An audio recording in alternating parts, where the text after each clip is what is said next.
live in Kansas City, Missouri. Hey, Steve. Hey, Joe, thank you very much. I am here with Esther George, the Kansas City Fed president, leaving after 40 years at the Kansas City Fed. That's right, Steve. Welcome. Well, and I think you and I, we figured I've been talking for at least a decade of that, so just a quarter of it. I want to just make sure viewers see what our Rick Santelli was talking about. Guys, if you have that Fed Red Outlook chart, Rick is right. When the price falls, the yield rises, and we're back up over 5% now for that peak funds rate. Esther, you've been watching markets versus the Fed for many, many years. Hey, what's up, good people? This is Larry Jones. We got a loose Fed talking. Keep your eye on the bottom right, which is the Dow. What she says could move the market. So that's what's going on right now. Personal employment payments have went up. So what employers are paying for workers have went up, and that is tanking the market this morning. All right, let's listen. Inflation is going to require our action. So we have been moving our forecast up to higher levels. You saw that in the most recent dot plot that came out in December. And I think holding that until we get confidence that inflation is actually coming down is really the message we're trying to put out there. I don't really have to ask you this question because I've got a 17 out of 19 chance of being right. You're over 5% when it comes to your outlook for the funds rate in 2020. I have raised my forecast over 5%. Could you tell us where you are? I don't remember if you're one of the folks that tells us that. Well, I think I'll be over 5%, and I see staying there for some time. Again, until we get the signals that inflation is really convincingly starting to fall back toward our 2% goal. Give us an idea of what that could look like to you. When would you start to feel like, what would you need to see in order for to be comfortable that maybe you could bring things back down from the restrictive levels? Well, we already know that we're having an effect on demand. And where we really see the persistence in that inflation seems to be in the non-housing part of the services side of the economy. So I think that's going to be where I'll be watching for the real clues to see whether we are getting traction with our policy in that area. And then, again, depending on the broader dynamics, as you see inflation coming down, will be the signal. And it's hard to know what that timing's going to be. So in my own forecast, I hold that rate high until we see some action on that part, and then I'd be willing to move it. Is that well into 2024? It is for me. Wow. When you think about the idea of keeping rates that high for that long, you've said in the past you don't see it possible to avoid a recession here? Well, I'm not forecasting a recession, but I'm quite realistic that when you see below trend growth and the idea that our instrument is going to work on demand, bringing that down, it doesn't leave a lot of margin there. So any shock could come, any risk to the outlook could send the economy in that direction. So not my forecast, but I do understand that bringing demand down creates that sort of possibility. So it's important for me to kind of ask you specifically about what you just said. You don't think the shock is currently in place that would create the recession, but you think what's happened right now is the economy is vulnerable to another shock that would create a recession? I think the economy is vulnerable when you begin to be in a rising rate environment. And we see a global outlook that poses certain risk to the U.S. as we look at that. So I think, again, I understand in a rising rate environment why people are very attuned to this issue of demand coming down. But we continue to see a very tight labor market. We continue to see persistence around inflation that I think is going to require our attention for a while. There are those Fed observers and on Wall Street who say the Fed is not paying attention to very strong signals that inflation is declining. They look at the 3-month annualized rate. They look at what's happening with shelter and rents. They also look at the decline in money supply. How do you respond to those three and say, the Fed is looking at past indicators and not looking at either coincidence or leading indicators when it comes to inflation? Well, I think we are looking very carefully at that. And I took as a very welcome sign that we saw the last couple of months of inflation numbers beginning to show some encouraging signs. Yeah, but it didn't change your... Did not change because I'm looking at other things as well. There is a lot of money sitting on household balance sheets right now. To the extent they hang on to that money, it might make it easier for inflation to continue to come down, to continue to see that rotation.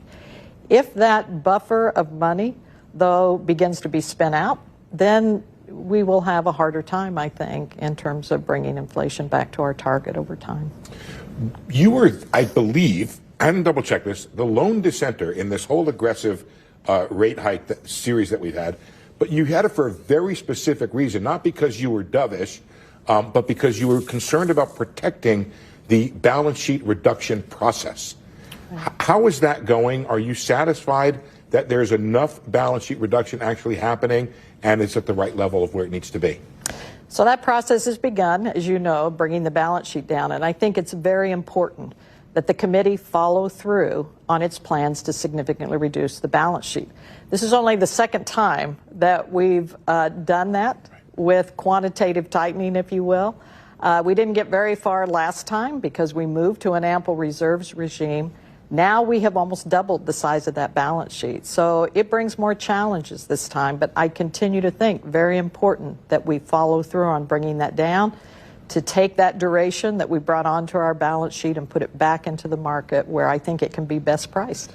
Sometimes, Esther, I'm afraid you're too kind. You really didn't like this idea of increasing the size of the balance sheet when it began. I mean, that was not something that you were in favor of. Why not? And this is a way by asking you about thinking about your tenure. Do you think it was a mistake for the Fed to get into the business of raising and lowering the balance sheet in response to economic conditions?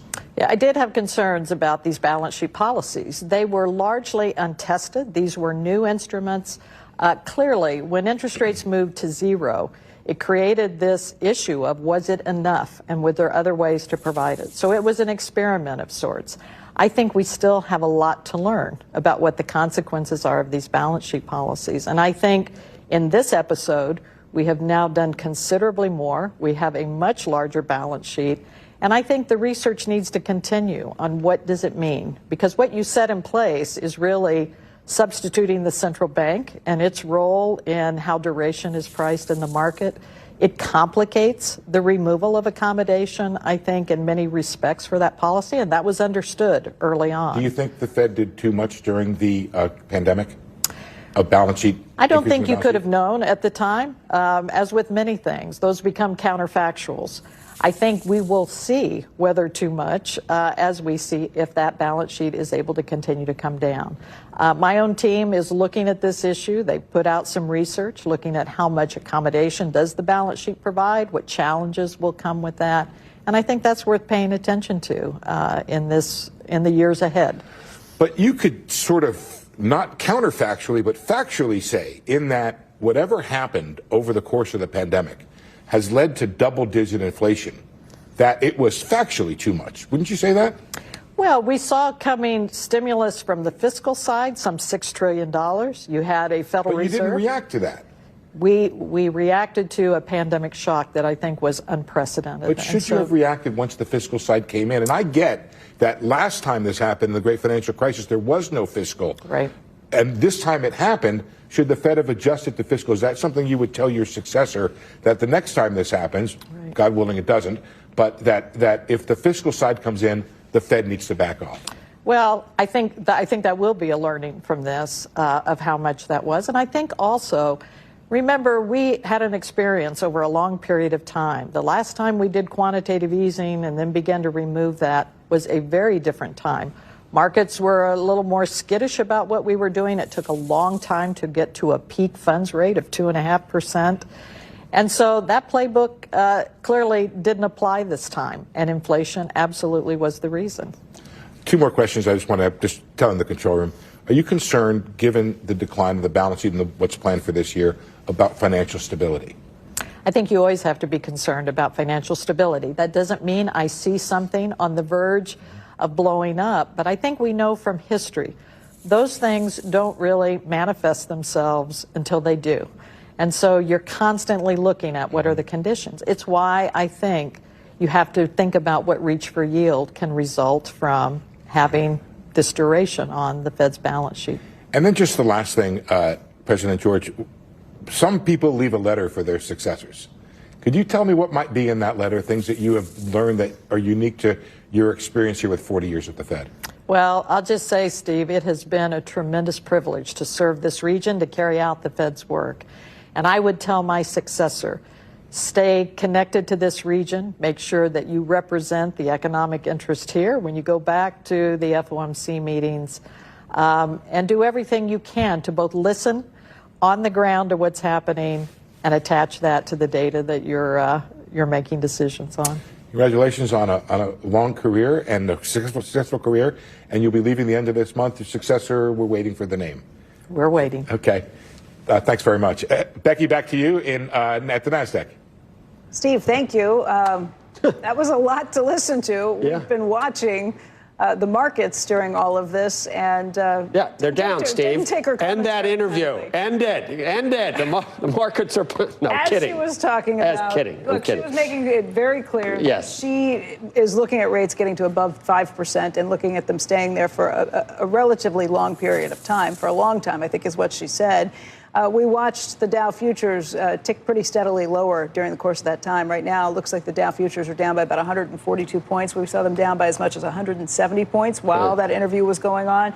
Also talked about the tight labor market and persistence around inflation. And those are the things that are kind of pushing markets. In fact, the 10-year saw an even more rapid move based on what happened with these, an even steeper move, I should say. 10-year's at 3.754% right now. Also, a programming note for you folks. Steve is going to be speaking exclusively with Atlanta Fed President Raphael Bostic. That is tomorrow at 10 a.m. Eastern time. Based on what we've just seen with the market's reaction, this is going to be another. And now the Atlanta Fed will be talking tomorrow. You guys know I'm going to try to be here live for it, which means that the market will be moving yet again on Friday. As you can see, when these state-by-state feds talk, the market walks, right? Man, it is what it is. It's crazy. She talked about a few things. She talked about being over 5% and holding it for a while, as you heard. You can rewind it and hear it for yourself. Well into 2024. And, this is some of the stuff that the Fed has been talking about. But we do know that the Fed will pivot. I believe that there's going to be a lot of hawkish talk right now, right? They talk about tightening labor markets, right? Household balance sheets are still high. They need those to come down. Holding a lot of liquidity. And that was Kansas City Fed President George. Not Boy George, but Girl George. So it's crazy. You guys see the markets tanking, and that's because employers are paying a lot to keep paying a lot in employment. And as employers pay more, for workers, that's not good for the market. If we have a lot of jobs still available, the market is negative. The job numbers came out. Some of the job numbers came out on yesterday, but there will be more job numbers coming out yet again tomorrow. I don't expect tomorrow to be a good day. As a matter of fact, this is what I expect for tomorrow to do. That's what we're going to do. Tomorrow will be red. We want green. Tomorrow will probably be red. And it comes to the point where really it's all you can do is just laugh at some of this stuff. Like, all of these feds should get together and have one voice, one common voice. Not all of these loose state by state feds. It just sends the market all kind of ways, which is just kind of crazy. Bed Bath & Beyond is also tanking in the pre-markets. They have problems. They have financial problems. Let me see on my phone. Bed Bath & Beyond shares plummet as company warns of deeper financial troubles. All right. This was one of the ones that, a lot of people were asking me, should they get it? Should they get it? Should they get it? And I was just saying, now's not the time to be chasing potential short squeeze stock. We got to get serious. It's time to put on, guys, it's time to put on your big boy draws, man. Let's grow up. Let's rebalance our portfolios. You're not going to build long-term generational wealth chasing a potential Mullen short squeeze, a potential BBB, Bed Bath & Beyond short squeeze. And I'm not saying you can't make money in these plays. You know, we made money in a lot of these plays in the right environment, but now is not the time. Now is the time to be looking for these good long-term companies that's going to be around. The truth of the matter is BBB can go bankrupt. Mullen can go bankrupt. And so now is not the time to be putting all of your money into those plays. We were in them when there were money to be made. So I'm not against them. I'm against losing money. All right. So listen, thank you. Yeah, he said red button for now, man. That is so true. It is. Unfortunately, we doing red today, and it is crazy. It's cray. This is what the market is looking like today. All right. Unfortunately, that's what the market is doing today. It's red, right? So Dow is down 156. Look at that. And then Kramer's talking, which is, anyway, I'm going to leave that alone. I'm going to leave Kramer alone today. So, hey, good people, listen, I had some giveaways, and I want everybody, I hope I do this right, everybody on this list, please go to, please email me only these people, please email me your email addresses, right? The way we tried to contact you didn't work. Please email me everybody just take a look, and please email me your email addresses, okay? So I can get this stuff to you guys, all right? I just wanted to get this stuff to you guys. I'm a man of my word, and I won't feel right until you guys get your stuff, all right? So, hey, it's not good. Everything, look at this. All of the major indices are down, negative. Let's listen a minute and see what Kramer's talking about. Salesforce, Amazon, but you're not getting large ones, large enough to be able to make a difference, unless you're Meta, which really did take the wood. It is worrisome. That's worrisome. I think the debt ceiling is going to be worrisome, depending upon who the Republicans pick. There's just not a lot of good things. The only thing that the bulls have for it is every piece of research is negative. Now he's not talking about much. Okay. Yeah. Yep. Yeah, it's real. It's real. Thank you. Hey, I'm just going to keep upgrading. I'm going to always reinvest into what I think is really cool. Let me see. Let's go there. I can't take that red, man. I hate red. I hate red in the stock market. I hate it. All right. Hey, good morning. Good morning.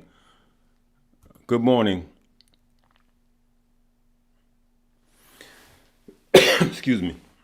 So here's a question. So which stock to buy to start investing if we have not started before? Here's what I think everybody needs to have in their portfolio. VOO or VTI. As a matter of fact, I suggest both, because what'll happen is if you have $5,000 and you have VOO, which is VTI is the entire stock market, right? I showed you guys before, and I'm going to leave a video right here, how to become a millionaire. I could show you where just investing in VOO, which is the S&P 500, top 500 companies. So 500, I'm not going to say top, 500 of the top companies is what I meant to say, are in ticker symbol VOO. Just one ticker symbol, you have 500 companies, and it's going to outperform you. It's going to outperform you trying to pick individual stock, right? Though I still like to pick individual stock. So I suggest you have VTI and VOO. That's where I would start if I were you. That is what I tell my family, friends, and loved ones. Start there and hang with it for a minimum of 10 years, and you'll see. As a matter of fact, VOO, since its conception, has gave a return over 13.5% since its conception. You're not going to beat that, okay? And so I want you to watch the video that's going to be at the end of this, right? And then go and start looking at blue chip companies. Though I'm not buying them right now, you guys know What I've been saying has been consistent. I believe it's going lower. So yes, I'm going to be buying more Apple. I'm going to be buying more Microsoft. I'm going to be buying more Tesla, Google, those type of blue chip companies. That's what I would start if I were you. If you're new to the stock market, start with good companies.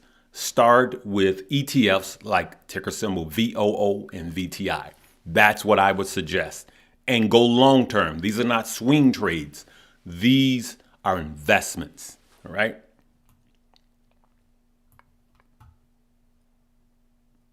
Thank you so much.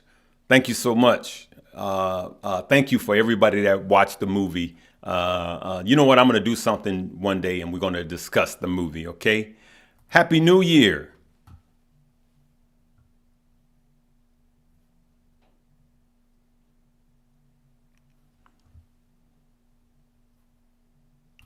Yes, and Amazon. Amazon is another one.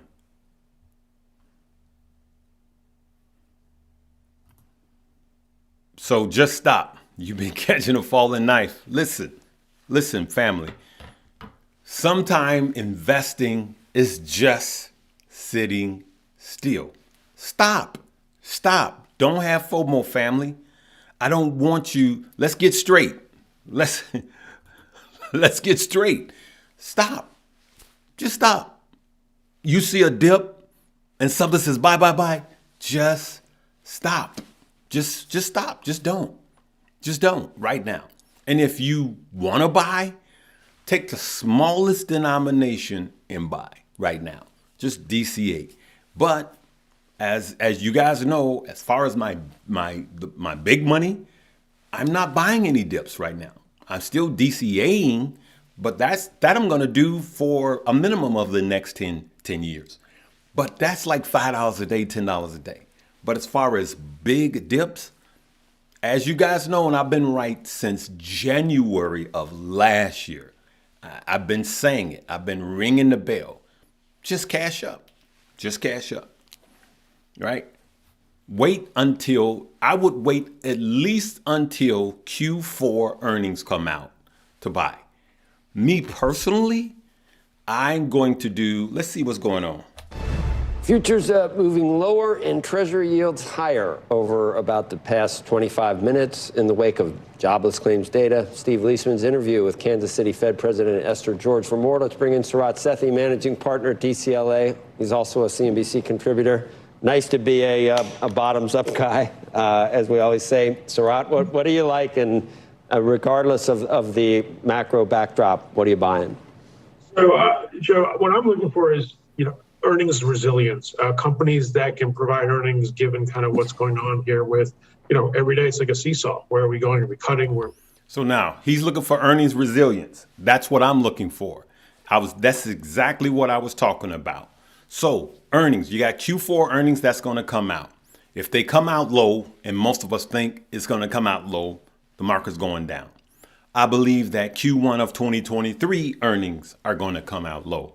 I believe that the market will come down even lower. And that's when I'm going to consider to start to buy. So that's why I'm saying, hey, just wait and just cash up.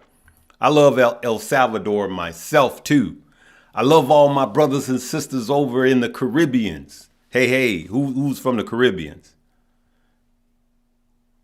Listen, you're asking, Rachel, you're asking, is now a good time to buy VOO or VTI? If you are new, this is me. I'm not like anybody else. I suggest you buy them both because I'd rather you be overweighted in these two ETFs and set yourself up for longer term financial gain. That's what I would say. That's what I suggest. And you say, should you buy it now? I could say on those, yes, but this is what I'm doing. My $5 a day, so I'm not just putting $5 a day. I'm putting more than $5 a day. My $5 a day for 2022 will now become $10 a day in 2023, right? So I'm still $5 a day, but when the market does a big drop, that's when I'm doubling. And so you're going to continue to see a little red in VTI and VOO, but when the market goes down, don't run away from it. That's when you double down on VTI and VOO. I believe that 2023 is the year, and I would say yes, you can. But if you're not going to do it for a minimum of 5 to 7 years, and really 7 years, then don't start it. But if you want to truly build generational wealth, start it. And it doesn't matter if it's red or green, but be in it for the long haul. 7 to 10 years. All right. So the answer is, if you want to start now, 7 to 10 years, take it in bite sizes. I talked about Webull. Webull is the second link in my description below. You could take VOO and VTI, and you could tell Webull to buy $5 a day or $10 a day, and it will do it automatically. So it takes it out of your hands. It's like automatic bill payment, good people. So that's what you want to do. And that's why one of the things I love about Webull, I set it and forget it, right? And it'll let you do that up to 5 different stocks. You like oil stock? Hopefully that answered your question. Yes. Oklahoma, what's happening? What's happening? Yes, QQQ. Yep. Same deal. Apple, good. Ford, good. Yep. I like those. Panama in the house. Panama. Yep.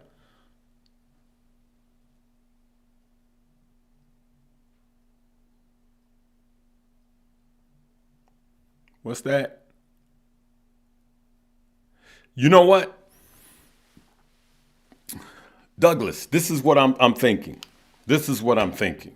Now, when it gets warm, we can just get together. But when it gets warm, I'm going to start doing a little more traveling and do some meet and greets. But this is what I'm going to do, family. When the stock market is up and we're all making money, which will probably be 2024. I didn't say bull run, but up. In 2024, I'm going to have family reunion. And that will be somewhere like Hawaii, somewhere like that, because we're going to have enough money to take that vacation. And we're not going to take that money out of our investing. So everybody that's been rolling with me since 2022, 2023, I'm going to have it because I want us to go to a nice place where we can relax. And I'm going to call it family reunion. You know, maybe we'll do some place warm like in Florida first and then Hawaii, or someplace nice where we can just chill and do that. And I'm going to call it the family reunion is what I'm going to do. All right. And we'll just meet up and just kick it. All right.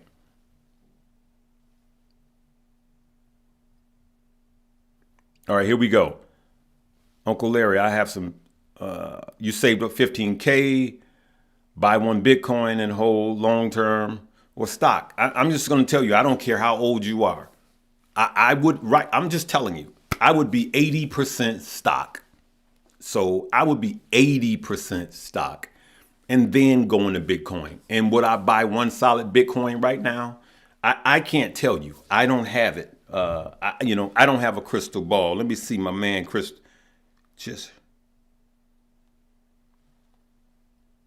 My man. Oh, okay. My man, Keenan Grace. Shout out to Keenan Grace. He was texting me. So I don't have a crystal ball, and no one knows when it's going to turn around. All I could tell you that crypto is in the accumulation stage, and accumulation means just that. Just accumulate. And I wouldn't me personally, I'm not going to tell you what to do, but I'm personally not buying a whole anything. I will be DCAing for the next 6 months. So cut that money up. I would get mostly in the stock market, 80%. If you're younger, if you're older, I would limit it down to 5% if you're over 50. And if you're around 40-ish, you can afford a little more. But that's what I would do. I'm just being honest and straight with you guys. I want you guys to be on the right path. Absolutely. Absolutely. I will come out to lost wages. I like the Aria. Aria. I love the Aria.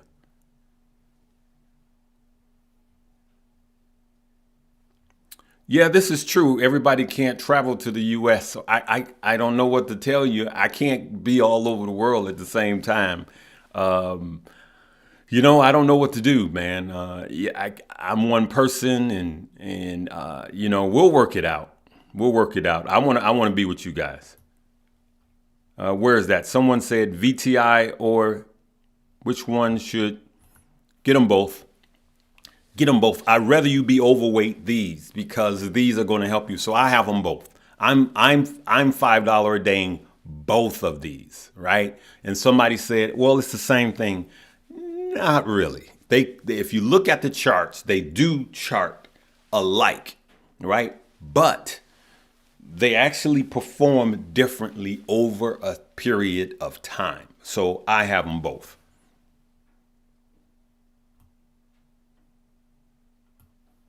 Thank you so much. Thank you so much. Warren, man, let's do this cup of coffee. I'm gonna share this with the family. I am actually looking for a coffee maker. And I'm going to be looking for someone for my own blend, because I want to sell some coffee. I actually met with a coffee maker. I want to sell my own brand of coffee. We're going to be talking to you guys about starting your own businesses. And I'm looking for someone that does the K-cups and that type of deal. And then you guys could buy your own cup of coffee, right? And not go to Starbucks, as a reminder to invest $5 a day. So the company that I worked with, they have their own manufacturer of the beans, and a portion of the proceeds go to children with cancer. So I want to partner it with something. Listen, for those of you that are thinking about starting a business, now is the best time. 2023 will be the best time to start, when things are beat down. Just like investing, it is the absolute best time to start investing when things are beat down. It's not the time to run away. Remember, we buy fear and we sell greed. That's what we're going to do, good people. We're going to have a different mindset this year. If you change your mind, it is everything. This may sound corny to you guys, but I'm telling you, I write things down that make sense, not because of rhyme or any kind of thing like that if my phone wakes up. But I want to show you guys this. It's just some stuff that I write down. Don't focus on the facts. Focus on the future. And then listen to this. Information changes your situation, but only after implementation. Information will change your situation, but only after implementation. And so if I say, hey, take a pen out and write something down, write it down, because that's actually the first step. That's why I keep a book of disciplines. So if I get burned on a trade because I got greedy, then I write it down. Yep, Apple.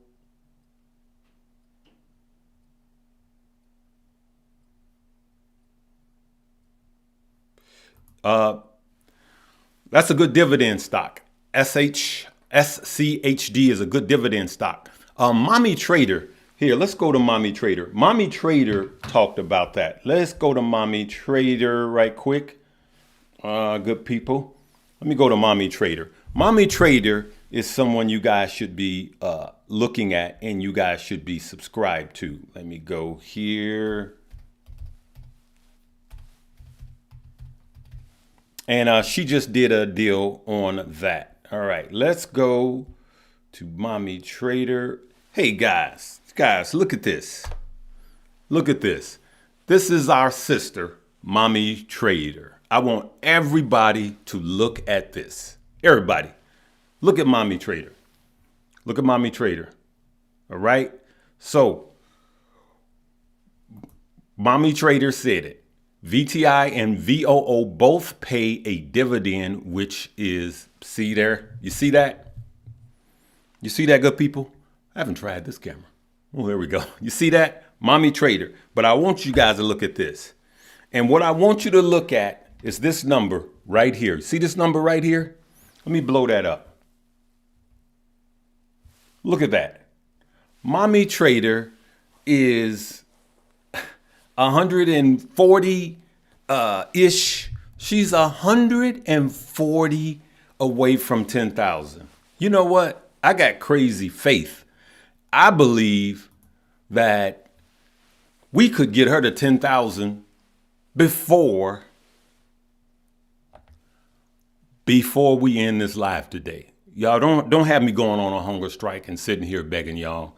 Let's do it, family. Let's get her to 10,000. I want everybody to go to your YouTube right now and like Mommy Trader.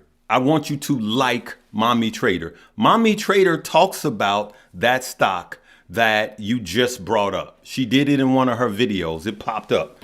Let's see where it is. If you guys want to build a great dividend portfolio, I want you to watch her. Look at this. For whoever asked this question, there's your answer right there. If you guys want a good dividend stock, here it is. I want you to listen to what she's talking about. For those of you that don't know, you could own stock, for those of you that are new, and they will pay you the VIG. They will pay you an APR. They will pay you for just holding the stock. That's called a dividend. So you got the stock and you get paid off of the stock performance. But even if the stock remains flat and does not go up or down, they still pay you a dividend. All right. And so I want you guys to watch this. So here's your answer, right? But let's change this number right here. It already changed. See here, 9,000. Look at that. Y'all just made this go up 100 subscribers. I wish I had her on live where we can be doing a counter, and we need to just get this on up to 100. Let's keep this moving. Let's look at this number. Let's keep this moving. Yep. Let's keep this moving. I'm going to hit refresh. Let's do this, good people. I want this. Oh, look at this. Come on, good people. 700. Come on, y'all. Let's do it. Let's do it. Come on, man. Come on, give and receive. All right, let's do it. Look at this. We going to hit let's go ahead and hit 10,000. I'm sorry. This is the type of stuff that excites me when people are doing for other people. This is really cool. All right. Look at this. Someone has it in their Roth. Come on, y'all. Let's get this to 10,000. 500. All we need is 500 more. I'm going to come back to that. I'm going to answer some more questions. I'm not leaving until Mommy Trader gets 10,000 subscribers this morning. Yep. Dollar cost average in the Tesla. Absolutely. Yep. What's up, family? Just subscribe to Mommy Trader. Come on. If you new, hey, I've been on. You can always rewind this. We did the Fed. We talked about the market. I'm going to come back this evening. But let's get Mommy Trader. Let's hit the refresh. Let's hit refresh. Come. Man, y'all better. You know, let me just tell you something. You don't want to see a black man cry. We do the ugly cry, man. We be like that, y'all. Don't make me cry. All right, come here. Come on. 10,000. Boom! Shakalaka. Look at that. Y'all did it. Brittany, y'all see how easy that is? And now look at that. Everybody subscribing. Look at that. Bam. Love you guys. So listen, look at that. Subscribed. Bob subscribed. Torres subscribed. Look at that. Subscribed. Look at that. Good morning. Good morning, Amy. Good morning. Listen, y'all. That was an exercise. That was an exercise. If we can get together and just like that make something happen, then you could do the same thing for your families when it comes to investing. And this is the real deal. I want everyone out there to open up your child account. It doesn't matter what broker you use. Yeah, I have some in the links below, but it really doesn't matter. They all buy, they all sell. I would suggest getting a broker that uses fractional shares. I would suggest having multiple brokers. And I can guarantee you that your child knows way more than you do. You can give a 3-year-old an iPad and they can run circles around you. So let's expose our children and our loved ones to this information. Have them subscribe to my page. And for some of those of you that says, I only listen to you, don't do that. I don't want you to just listen to me. I want you to listen to Stocks with Josh. I want you to listen to Keenan Grace. I want you to listen to Mommy Trader. I want you to listen to Stock Mo. I want you to even listen to Meet Kev and those guys. Whether, and let them, I know everybody don't fit everybody, but there's some things you're going to find in some of these pages that's going to help you in your investment journeys, okay? And so there's some of us that are here for the long run, not some of these kids out there, and not just kids, that just are BBIG, and then when BBIG flops, they gone, right? I made my first trade in 92. I've been through a recession. I know how to trade during a bear market. And I got my money in the market too. I don't want to just win. I want you to win. I believe that this is not just something I like to do. I believe that this is my calling to help the people get to the promised land. I will not quit regardless of how deep things go or how bad things get until we hit the new bull market. And that's my job, to help you guys to get to the new bull market. I don't know what I'm going to do after that, but I'm at least going to be here. And it looks like right now, y'all heard the Fed, it's going to be a minute.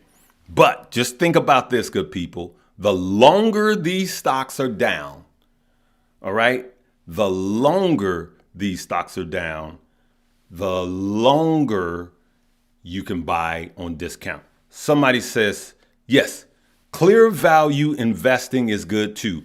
I absolutely agree. He actually just started coming on my radar recently, and he knows what he's talking about. And as a matter of fact, most of the stuff I say, I went to his page. He was posting at the same time or sometimes earlier. And what he sees and what I see lines up.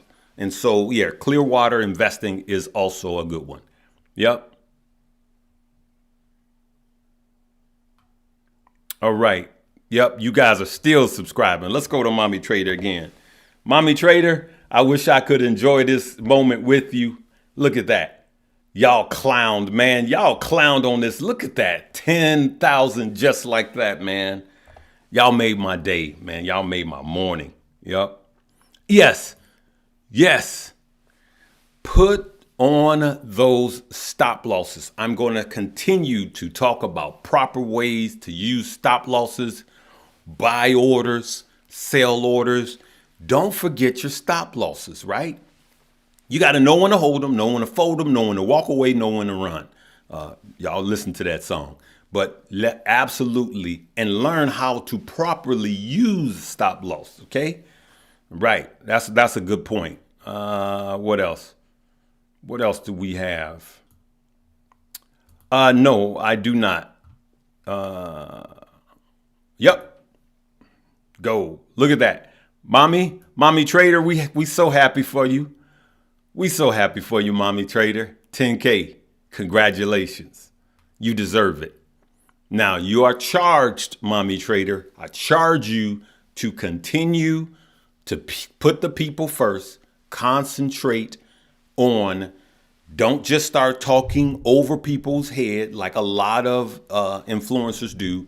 Continue to do the plays, but always continue to help the newbies, the onboarders. Okay, that's my charge to you. Keep it true, keep it real, keep it raw, and you have been. That's the only reason why we doing this. That's the truth. Hey, blessings, family. Yeah, GoRo is GoRo is cool, but I made a video a while back about what is that when I'm in. Remember, very small amounts, but ticker symbol GROY is one of the ones that I was actually swinging also, as far as gold. And then you have the bigger gold plays. Those are smaller gold plays, and you have bigger gold plays. When it comes to gold, take your pick, right? Generally what happens when the market goes down, gold go up. But it's not written in stone, just like any other investment, all right?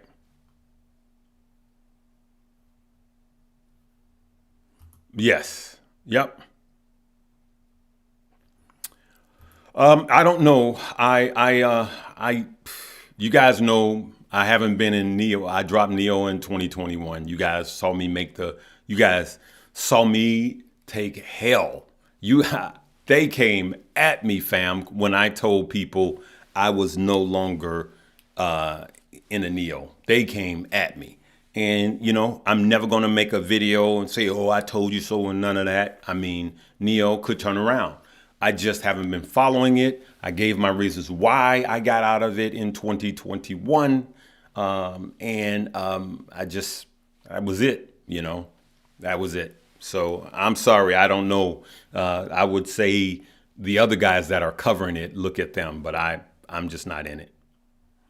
Yep, Matt, we shouted out clear value. Great. Just, you guys need to treat this like television and have your different channels. Yep. Junior, thank you.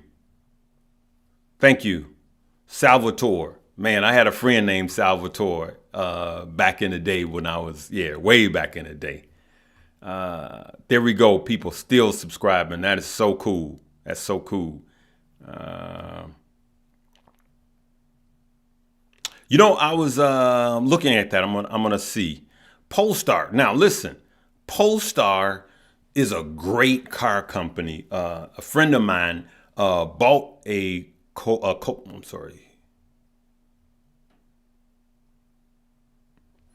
friend of mine bought Polestar, and it's a great car company. But just because they have a great product doesn't mean they know how to run a business great.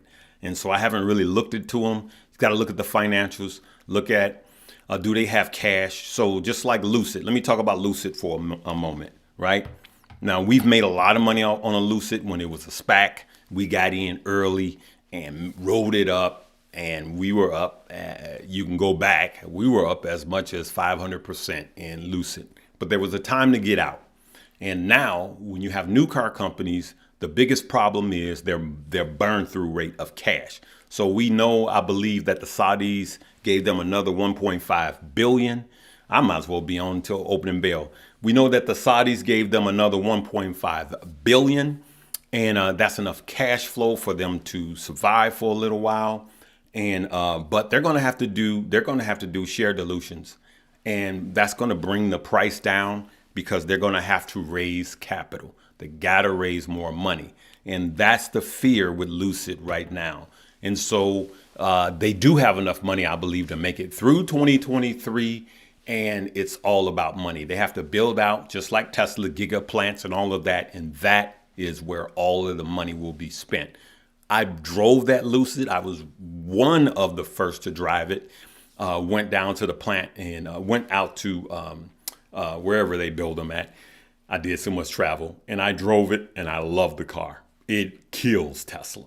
Now, if they do the financial piece correct, then they will be a major competitor of Tesla. But, that's another 7 years out. Okay. All right. Plug Power. I have that as part of one of my one of my EV stocks. My thoughts on Volta. So Volta is still the same thing. Nothing has really changed. Here's what I'm going to say, and I've been consistent in this. When the CEO, the CEOs left Volta, that was a major warning, right? Now, when a CEO leaves a company, you can't continue. No one saw that coming. We made a lot of money. You guys know I swung it. I made a lot of money with Volta, and I just kept swinging it. But here's what I will say. The new administration at Volta is doing the right things. They have laid people off. They are operating more leaner. They are positioning themselves to get some bigger contracts, even governmental contracts.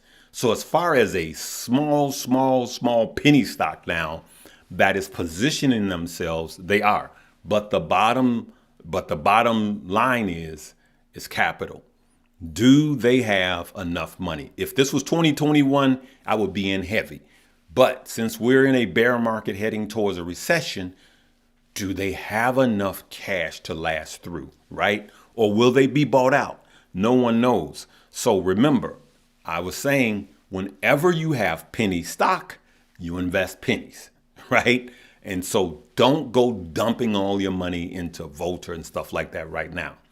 Having said that, if Volta does make it, it could really clown, especially at the price point it is now. If they have any infusion of cash, Volta could skyrocket. But there's a difference in gambling and investing right now. I would rather you be focused on investing in good blue chip companies.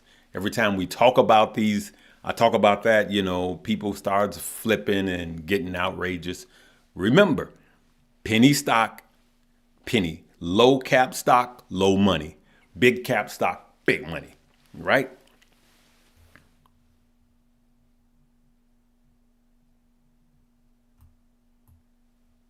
Where we got 4 minutes, I'm going to just go right into opening bell, right?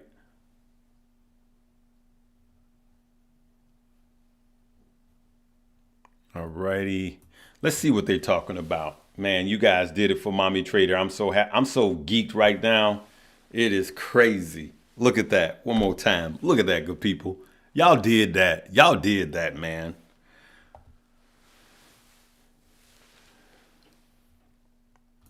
How low will Tesla go? How low will it go?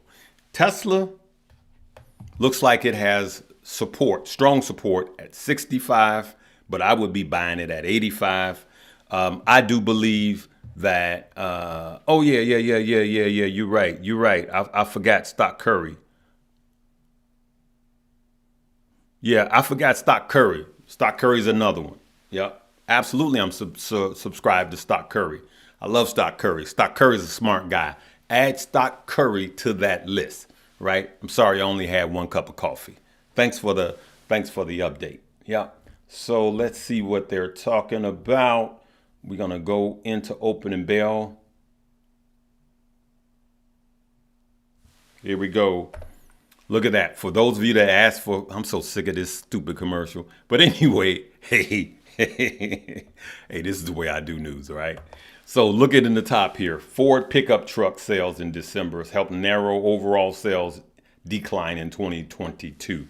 Yep. So we're going to come on right into opening bell. Here, let me just do this. We're going to come right into opening bell, and then we're going to see what the indices are doing after that, right? Let me set this up and get it ready. We only have 2 minutes. We might as well stay on. We might as well stay on. That's not what I'm looking at, the Dow. What is going on here? Dow futures. Okay, S&P. All righty. All right. So we got it on. We'll see what's going on here. What else we got to talk about?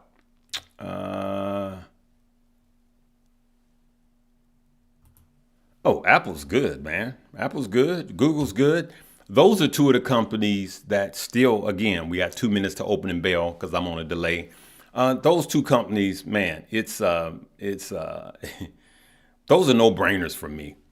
I want to be overweight Apple, Google, Tesla. Those are the type of stock that I want to be because I believe, this is me.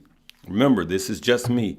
I believe that in 2023, Tesla will be the lowest it'll ever be. Google, Apple, Microsoft, all these blue chip companies. I believe that this is it, like that song, The Final Countdown.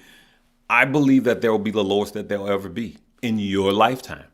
That's what I believe. I don't believe. So remember, we have valleys and hills and valleys and hills. If you look at the stock market chart, go to the S&P 500, go to the overall stock market, go to the Dow, and you'll see it goes like this, right?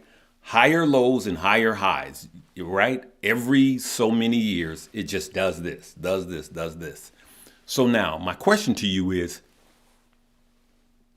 let's say 7 to 10 years down the road, do you want a bunch of Mullen stock? Do you want a bunch of AMC? No disrespect, Ape Nation. Do you want a bunch of Apple, Microsoft, Google? And that's what we got to look at. Don't look at the price of the stock. Look at the percentage of return.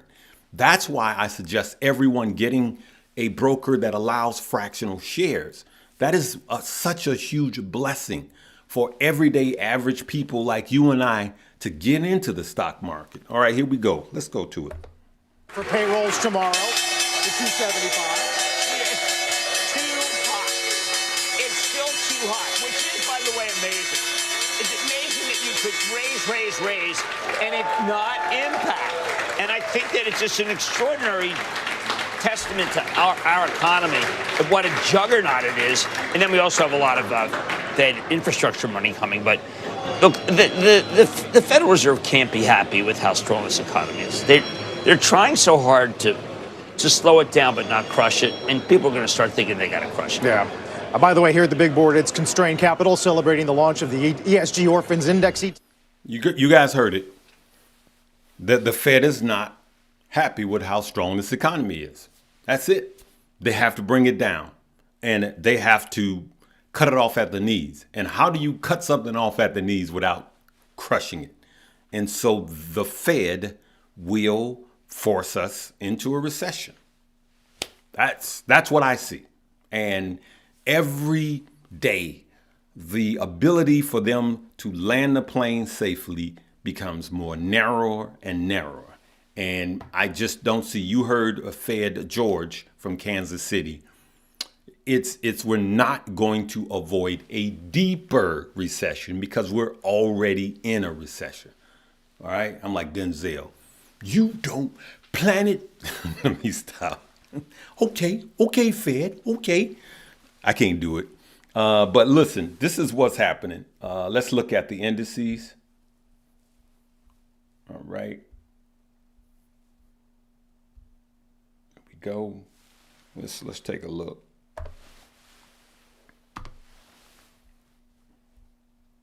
Yep, down 38.24, Dow down, NASDAQ down. Yeah, it's not going to be good people. It's not going to be good. Look at that.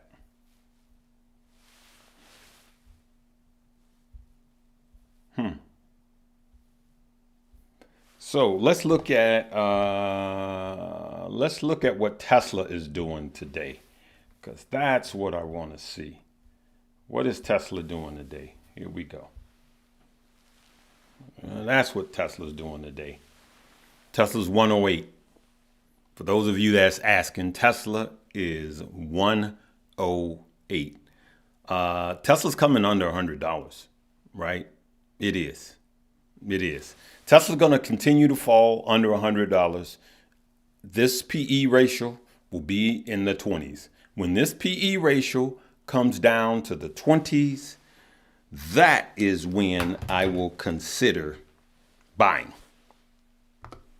When it comes down. That's it. People keep asking what price.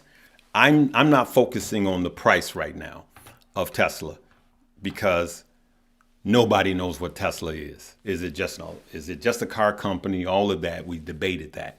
Me personally, I'm looking at the PE ratio. And when that PE ratio comes down into the 20s, then I will start to buy. And wherever price that is, I'm cool with that because Tesla at this point is not a swing trade for me. It's an investment, long-term investment. I do believe that Tesla will be a $300, $500 stock again, definitely a $300 stock. And so I will feel better buying it at a lower PE because of the environment that we're in. You trade different in a bear market than you do a bull market, right? Hey, I've been on here for over an hour. Let's see. Let's if we can get one more in here. There you go. Cousin Zach Jones, he got alerts set. All right. So good people. You can still get this free stuff at Moo. You can still get free stock at Moo. Go ahead, hit the top link below, and that is Moo, right? We want you guys to hit that, deposit $100 and get the free stock, right? Then go to the link below and hit the Webull button. Webull is where you can buy the fractional shares. And it's important for you guys to have more than one broker. And lastly, subscribe to the page. Let's get those likes up. And I will be before you tomorrow morning. Now, it's going to be another video this evening. We're going to dissect this day. I'll have a 12-minute video this evening. I want you guys to watch everything. It's important right now in this environment to watch like you have never watched, okay? So make sure you got your notification bells set, all right? Hey, I bless you guys. I'm going to pray for you to have safe travels back and forth to work. I pray blessings over your life, your health, your wealth, your finances, your family. I thank you guys again for what you did for Mommy Trader. That was just awesome, awesome, awesome. Where is she at right now? Look at that, good people. I got to keep coming back to that. You guys absolutely did it. Hey, this is your boy, Larry Jones. We will see you this evening and then again tomorrow morning. So be on the lookout. Live, love, laugh, and learn. Love each and every one of you. Have a blessed day.